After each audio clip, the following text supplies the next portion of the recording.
वक्त हो चला है भदोही जिले की खबरों का। खबर वही जो आप चाहें। सुप्रभात, आदाब, नमस्कार। भदोही जिले की फटाफट खबरों को लेकर हाजिर हूं मैं नसीर कुरैशी।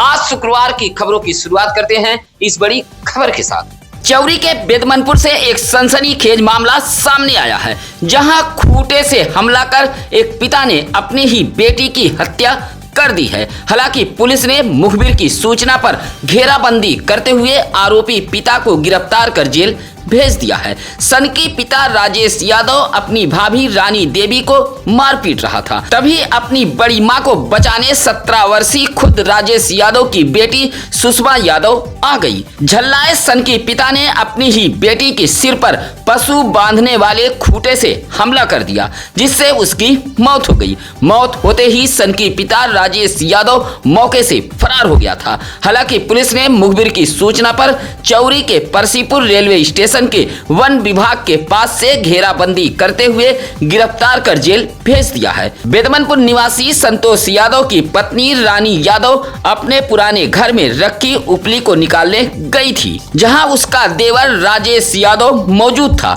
किसी बात को लेकर राजेश यादव अपनी भाभी से कहा सुनी करने लगा। गुस्सा कर डंडा उठाया तो बचाने के लिए राजेश यादव की बेटी सुषमा यादव सामने आ गई। गुस्साए सनकी पिता ने अपनी ही बेटी के सिर पर हमला कर दिया था, जिससे उसकी मौत हो गई थी। फिलहाल इस सनसनीखेज घटना से इलाके में हड़कंप मचा है। सावन माह में भदोही की सड़कों पर शिव भक्तों का रेला उमड़ पड़ा है।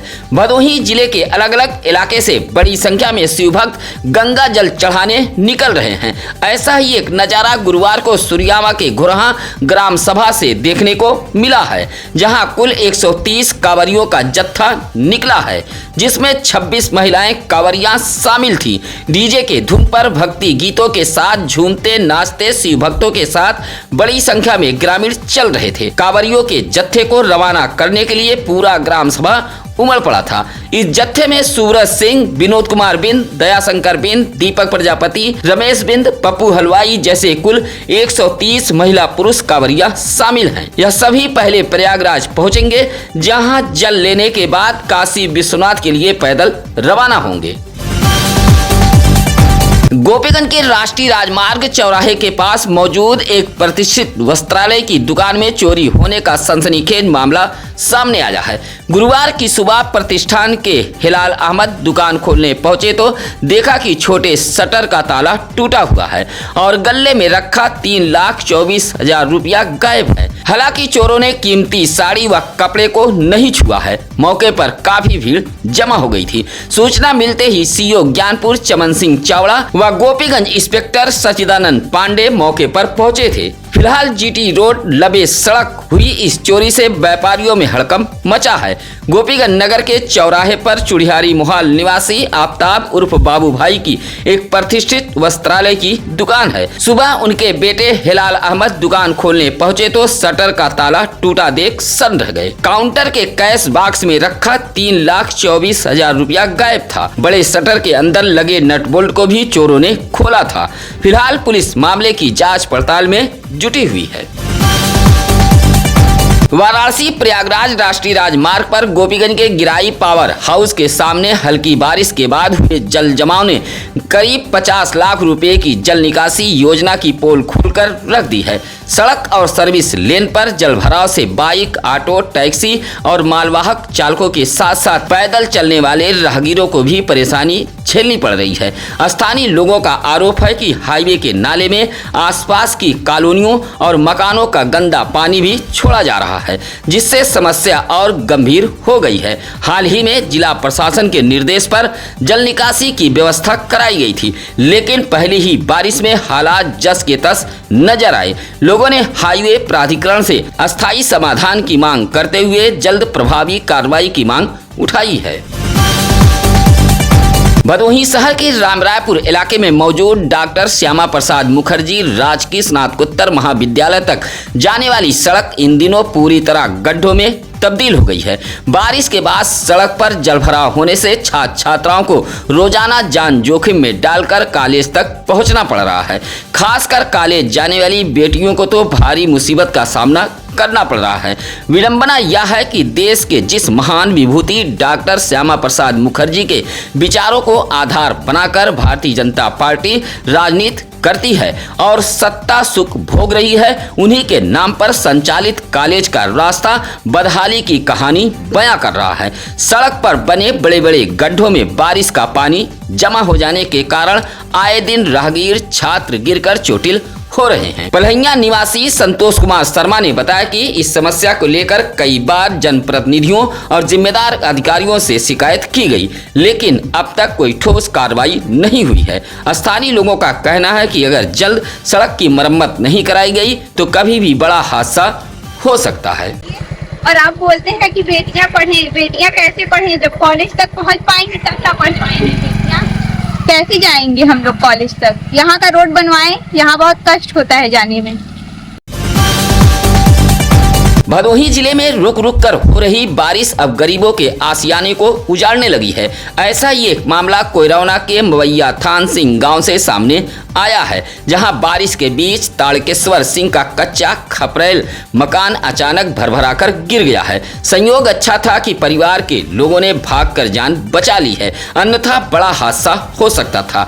ईंट की दीवार से कच्चा खपरेल मकान बना था। ताड़केश्वर सिंह ने बताया कि रात अचानक मकान गिर गया है। धरन से निकली आवाज सुन परिवार के लोग भाग खड़े हुए। हालांकि मकान में रखे गेहूं, चावल, दाल सहित अन्य गृहस्थी के सामान बर्बाद हो गए हैं। मकान गिरने से परिवार खुले आसमान के नीचे आ गया है। इलाके के लोगों ने जिला प्रशासन से नुकसान का आकलन कराते हुए आर्थिक सहायता दिए जाने की मांग की है। गोपीगंज के लाई बाजार में मौजूद इमामबाड़ा मरियम बीबी से गुरुवार को हजरत इमाम हसन के चहल्लुम के अवसर पर अकीदत, एहतराम और गम के माहौल में जुलूस निकाला गया था। इससे पहले आयोजित मजलिस को बनारस से आए जामिया जवादिया के उस्ताद मौलाना सैयद वसीम असगर रिजवी ने खिताब करते हुए करबला के 72 शहीदों की अजीम कुर्बानियों और शहादत के बाद अहले बैत पर हुए जुल्म का मार्मिक बयान पेश किया था। उनके बयान से मजलिस में मौजूद लोगों की आंखें नम हो गई और पूरा माहौल गम में डूब गया था। मौलाना ने सब्र, इंसाफ और कुर्बानी के पैगाम पर भी विस्तार से रोशनी डाली। मजलिस के बाद निकले जुलूस में अजादारों ने नौहा खानी और जंजीरे मातम कर इमाम हसन को खिराजे अकीदत पेश किया था। नन्हे अजादार कासिम जैदी और काजिम जैदी की नौहा खानी ने भी लोगों को भावुक कर दिया था। कार्यक्रम का संचालन मौलाना सैयद मोहम्मद वाकिर रिजवी आजमी ने किया था। इस दौरान सैयद अहमद हसन, सैयद जबीउल हसन, जमीन जैदी सहित बड़ी संख्या में अकीदतमंद मौजूद रहे। भदोही नगर पालिका परिषद की लापरवाही मोहल्ले वासियों पर भारी पड़ रही है। हद पार कर रही लापरवाही से अध्यक्ष के प्रति लोगों का आक्रोश लगातार बढ़ता जा रहा है। ऐसा ही एक मामला नगर पालिका परिषद भदोही के ward number 14 Chhedibir railway crossing Shri Ram मंदिर के सामने से आया है, जहां तिरमोहानी पर लगी स्ट्रीट लाइट 4 माह पहले खराब हो गई थी। रिपेयर के लिए कर्मियों ने लाइट को खंभे से उतार लिया था, लेकिन अभी तक उतारी गई लाइट नहीं लगाई गई है। इसी तरह गोपाल पट्टी रंगमहल गली में विवेकानंद जायसवाल व दिनेश चौरसिया के घर के सामने भी लगी स्ट्रीट लाइट बंद पड़ी है। कई बार इलाके के लोगों ने नगर पालिका कार्यालय पहुंचकर शिकायत की, लेकिन आज तक समस्या का समाधान नहीं हो पाया है। इलाके के लोगों ने बताया कि सभासद की भी नहीं सुनी जा रही है। एक और उत्तर प्रदेश की योगी सरकार कांवड़ यात्रा को लेकर जगह जगह लाल कारपेट बिछा रही है। पुष्प वर्षा कर कांवड़ियों का स्वागत किया जा रहा है, तो वहीं भदोही से होकर गुजरने वाले कांवड़ियों के रास्ते में पड़े कूड़े करकट उनका स्वागत कर रहे हैं। आप भी अपने स्क्रीन पर कांवड़ियों के रास्ते पर पड़े कूड़े करकट को देख सकते हैं। यह तस्वीर आई है गोपीगंज के राष्ट्रीय राजमार्ग गिराई पावर हाउस के पास से, जहां NHI समेत संबंधित विभाग के अधिकारियों की बड़ी लापरवाही सामने आई है। गिराई इलाके के पास हाईवे पर जगह जगह कूड़े करकट के ढेर लगे हुए हैं और इसी रास्ते से शिव भक्त कांवरिया गंगा जल लेकर काशी विश्वनाथ की तरफ जाते दिखाई पड़ रहे हैं। हाईवे पर जगह जगह लगे कूड़े के ढेर भदोही जिला प्रशासन के इंतजाम की पोल खोल रहा है। इसी कूड़े करकट से होकर कांवरिया यात्रा कर रहे हैं। इस बात से श्रद्धालुओं में नाराजगी देखी जा रही है।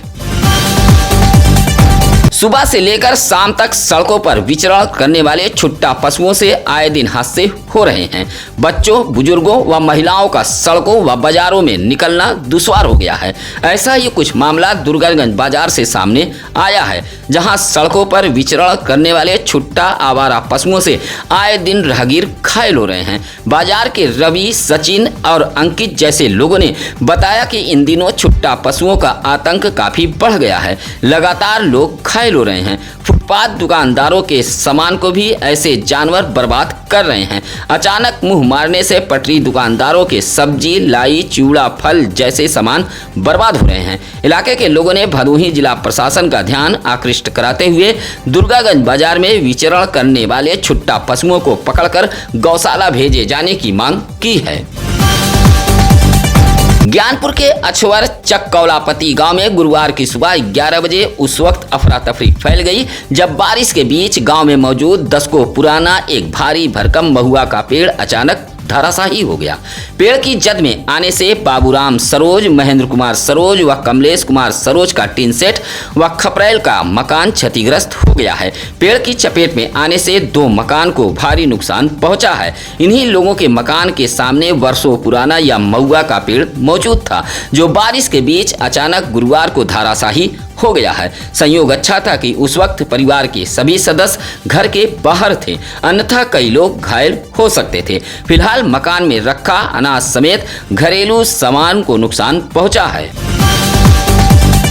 औराई के उपरौठ में आयोजित समाजवादी पीडीए कार्यकर्ता संवाद कार्यक्रम में पार्टी के राष्ट्रीय सचिव व पूर्व मंत्री रामाश्रय विश्वकर्मा ने भाजपा सरकार पर जमकर हल्ला बोला है। पिछड़े, दलित और विश्वकर्मा समाज के उत्पीड़न का आरोप लगाते हुए कहा कि प्रदेश में हत्या और जमीन कब्जाने जैसी घटनाएं लगातार बढ़ रही हैं, लेकिन पीड़ितों को न्याय नहीं मिल रहा है। प्रदेश की घटनाओं का जिक्र करते हुए उन्होंने कहा कि अपराधियों को सत्ता का संरक्षण प्राप्त है और लगातार पीडीए समाज का उत्पीड़न हो रहा है। पूर्व मंत्री ने कार्यकर्ताओं से एकजुट होकर भाजपा को सत्ता से हटाने और अखिलेश यादव को दोबारा मुख्यमंत्री बनाने का आह्वान किया है। कार्यक्रम में पीडीओ को मजबूत करने और सामाजिक सम्मान व अधिकार की लड़ाई तेज करने का संकल्प लिया गया। औराई के उपरोठ पहुंचे पूर्व मंत्री रामाश्रय विश्वकर्मा का प्रदीप यादव, हृदय नारायण प्रजापति, अंजलि सरोज, केश नारायण यादव जैसे तमाम सपाइयों ने स्वागत किया है। पिछले 2 दिनों से हो रही बारिश के बीच पेड़, मकान, छप्पर, खपरेल गिरने का सिलसिला शुरू हो गया है। गर्मी से भले ही राहत न मिली हो, लेकिन इस तरह के नुकसान होने का समाचार लगातार आने लगा है। कोयरौना के इटहरा गांव में मौजूद एक शिव मंदिर का चबूतरा भी बारिश के बीच दरक गया है। राधेश्याम के घर के पास मौजूद प्राचीन शिव मंदिर का चबूतरा बारिश के बीच अचानक भरभरा कर दरक गया है। ग्रामीणों के मुताबिक मंदिर का यह चबूतरा काफी कमजोर हो गया था, जो गुरुवार को बारिश के बीच दरक गया है। इलाके के लोगों ने राजस्व विभाग से निरीक्षण कर क्षतिग्रस्त चबूतरे का निर्माण कराए जाने की मांग की है। भदोही शहर की सफाई व्यवस्था पूरी तरह बदहाल हो गई है। जगह जगह पड़े कूड़े के ढेर बारिश के बीच बदबू फैला रहे हैं। ऐसी ही एक तस्वीर भदोही शहर के रसपुरा पीड़ा कार्यालय से चंद कदम की दूरी पर मौजूद एक होटल के पीछे खाली पड़े मैदान से सामने आई है। चर्चा तो यहाँ तक है कि इस लग्जरी होटल से निकलने वाले कूड़े को पीछे खाली पड़े मैदान में फेंका जा रहा है। रोजाना कूड़ा न उठाने से बारिश के बीच बदबू फैल रही है, जिससे आसपास के लोगों का रहना दुश्वार हो गया है। इसी खाली पड़े मैदान में नगर पालिका का कूड़ा डिब्बा भी रखा गया है। यह कूड़ा डिब्बा भी पूरी तरह भरकर बजबजा रहा है, जबकि आसपास कई रिहायशी मकान, अस्पताल भी मौजूद हैं। होटल के पीछे खाली पड़े मैदान में बारिश के बीच पड़ा यह कूड़ा बदबू फैला रहा है। बताया जाता है कि इस कूड़े को होटल से ही निकाल कर पीछे फेंका जा रहा है। गोपीगंज नगर में पिछले 3 दिनों से बिजली संकट से इलाके की जनता बेहाल हो गई है। भीषण गर्मी और उमस के बीच विद्युत उपकेंद्र से जुड़े हजारों उपभोक्ता परेशान हो गए हैं। लगातार ट्रिपिंग, तकनीकी खराबी और शटडाउन के चलते लोगों को 3 दिनों से महज 25 घंटे ही बिजली मिल सकी है। मंगलवार को वाइफर केशन कार के कारण घंटों आपूर्ति बंद रही। जबकि बुधवार और गुरुवार को भी तकनीकी गड़बड़ियों से बिजली आपूर्ति बेपटरी रही। नतीजा यह रहा कि इन्वर्टर जवाब दे चुके थे। इलाके के कई हिस्सों में पेयजल संकट गहरा गया है और इसका सीधा असर व्यापार पर भी पड़ा है। इलाके के संतोष, उमर, बबलू, दिवाकर चौरसिया, कैफ, त्रिपुरारी, डॉक्टर अली अहमद जैसे उपभोक्ताओं का कहना है कि बिना पूर्व सूचना दिए बिजली काट दी जा रही है और अधिकारियों से संपर्क करने पर भी संतोषजनक जवाब नहीं मिल रहे हैं। उधर जेई और विभागीय कर्मचारी खराब ट्राली व जर्जर उपकरणों को दुरुस्त करने में जुटे रहे। लोगों ने बिजली व्यवस्था में अस्थायी सुधार और समय पर सूचना जारी करने की मांग की है।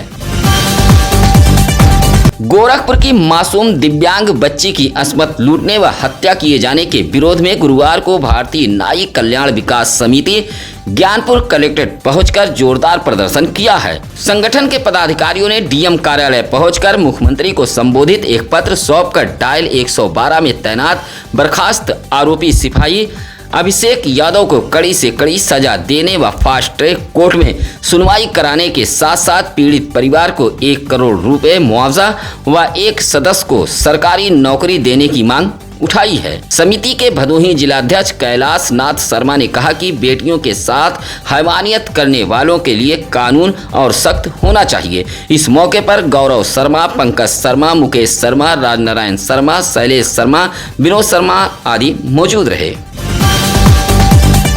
भदोही जिले के पुलिस अधीक्षक अभिनव त्यागी ने अपने कार्यालय में अलग अलग इलाके से अपनी फरियाद लेकर आए फरियादियों की समस्याओं को गंभीरता से सुनते हुए त्वरित कार्रवाई का निर्देश दिया है। फरियादियों की शिकायतों को संज्ञान में लेते हुए एसपी ने संबंधित पुलिस अधिकारियों और थाना प्रभारियों को फोन पर आवश्यक दिशा निर्देश जारी किए हैं। उन्होंने 2 टूक में कहा है कि शिकायतों के निस्तारण में किसी भी तरह की लापरवाही बर्दाश्त नहीं होगी। एसपी ने निर्देश दिया है कि कार्रवाई केवल कागजों तक सीमित न रहे बल्कि धरातल पर भी दिखनी चाहिए। साथ ही सभी थानों को पीड़ितों के साथ संवेदनशील व्यवहार करते हुए उनकी शिकायतों पर प्राथमिकता के आधार पर विधिक कार्रवाई सुनिश्चित करने के निर्देश दिए हैं। गुमशुदा व्यक्तियों को लेकर एक जरूरी सूचना है। गोपीगंज के पूरे टीका से 28 वर्षीय शैलेश कन्नौजिया नामक युवक गुमशुदा है, जिसकी तलाश में पुलिस के साथ साथ परिजन भी जुटे हुए हैं। पूरे टीका निवासी पन्नालाल कन्नौजिया ने गोपीगंज कोतवाली में गुमशुदगी दर्ज कराते हुए बताया कि उनका बेटा शैलेश कन्नौजिया 28 जुलाई को घर से कहीं चला गया। काफी तलाश के बावजूद भी नहीं मिला है। रंग गेहुआ, शारीरिक बनावट मीडियम है, हाफ पैंट व शर्ट पहने हुए है, लंबाई लगभग 5 फीट 2 इंच बताई गई है। अगर यह गुमशुदा युवक कहीं दिखे तो आप भी भदोही जिले के गोपीगंज कोतवाली पुलिस को सूचना देकर पीड़ित परिवार की मदद कर सकते हैं। भदोही शहर के मसाल रोड पर मौजूद कैंप कार्यालय पर कांग्रेसियों ने एक बैठक करते हुए 8 अगस्त को प्रयागराज के केपी ग्राउंड में होने वाले छात्रों की गूंज कार्यक्रम की तैयारियों को लेकर हुंकार भरी है। बैठक की अध्यक्षता करते हुए प्रदेश कांग्रेस कोऑर्डिनेटर दयाशंकर पांडे ने कहा कि भाजपा छात्रों की आवाज दबाना चाहती है, लेकिन कांग्रेस पीछे हटने वाली नहीं है। उन्होंने कार्यकर्ताओं से अधिक छात्र छात्राओं की भागीदारी सुनिश्चित करने का आह्वान किया है। बैठक में मौजूद जिला अध्यक्ष वसीम अंसारी और पूर्व जिला अध्यक्ष डॉक्टर राजेंद्र कुमार दुबे व मसूद आलम ने कहा कि भदोही से हजारों छात्र कार्यक्रम में शामिल होने जहां राहुल गांधी शिक्षा, रोजगार और युवाओं के भविष्य से जुड़े मुद्दों पर अपनी बात रखेंगे। सुरियामा के खरकसेन पट्टी निवासी दशरथ प्रजापति ने एक बार फिर मुख्यमंत्री के शिकायती पोर्टल पर एक पत्र भेजते हुए इंसाफ की गुहार लगाई है। दशरथ प्रजापति ने कहा कि यह खेत सिंचाई के लिए 5 हार्स पावर का मिनी पंपिंग सेट लगा रखा है, विद्युत विभाग से कनेक्शन भी ले रखा है। कहा कि इस मशीन को देखने के लिए गाँव के ही एक व्यक्ति को जिम्मेदारी दी थी। कहा कि अब विपक्षी ने मिनी पंपिंग सेट पर कब्जा कर लिया है। लगातार शिकायत के बावजूद भी कोई कार्रवाई नहीं हो रही है। इंसाफ पाने के लिए दशरथ प्रजापति लगातार अधिकारियों का चक्कर लगा रहा है। सत्यम न्यूज पर देखिए पूरे दिन की हलचल और हर गली हर मोहल्ले की खबर। आज शुक्रवार की खबरें कैसी लगी यह कमेंट कर हमें जरूर बताएं। आप अपने बच्चों के जन्मदिन की बधाई भी सत्यम न्यूज पर भेज सकते हैं। इसी के साथ अब नसीर कुरैशी को दीजिए इजाजत। नमस्कार, आदाब। ताज़ा खबरों के लिए सत्यम न्यूज़ को सब्सक्राइब करें।